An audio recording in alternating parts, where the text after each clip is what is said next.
अहम ने तो किसी को भी नहीं बख्शा।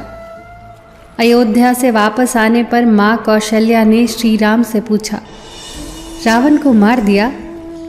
तब भगवान श्री राम ने बहुत सुंदर जवाब दिया, महाज्ञानी, महाप्रतापी, महाबलशाली, प्रखंड पंडित, महाशिव भक्त, चारों वेदों के ज्ञाता, शिव तांडव स्त्रोत के रचयिता लंकेश को मैंने नहीं मारा, उसे मैंने मारा है। मैं, अहंकार, अहम, इसने किसी को भी नहीं बख्शा।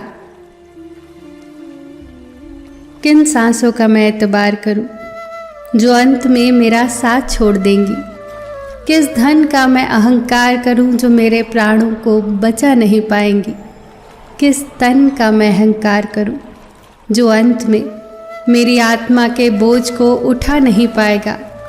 भगवान की अदालत में वकालत नहीं होती, और यदि सजा हो जाए तो जमानत नहीं होती। ज्ञान, धन और विश्वास तीनों बहुत अच्छे दोस्त थे। तीनों में बहुत प्यार था। एक वक्त आया जब तीनों को जुदा होना पड़ा। तीनों ने एक दूसरे से सवाल किया, हम कहाँ मिलेंगे? ज्ञान ने कहा, मैं मंदिर विद्यालयों में मिलूंगा। धन ने कहा, मैं अमीरों के पास मिलूंगा। विश्वास चुप था।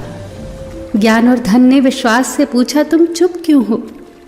विश्वास ने रोते हुए कहा, मैं एक बार चला गया तो फिर कभी वापस नहीं आऊंगा। अपना स्वभाव शून्य के जैसा रखिए। भले ही कोई आपको गिनती में ना ले, पर जिसकी बगल में आप खड़े हो जाएं, उसकी कीमत जरूर बदल देंगे।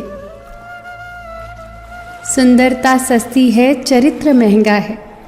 घड़ी सस्ती है, समय महंगा है। शरीर सस्ता है, सेहत महंगी है।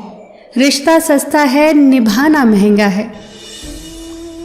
100 काम छोड़कर भोजन करना चाहिए, 1000 काम छोड़कर स्नान करना चाहिए, 1,00,000 काम छोड़कर दान करना चाहिए, और करोड़ काम छोड़कर ईश्वर का स्मरण करना चाहिए।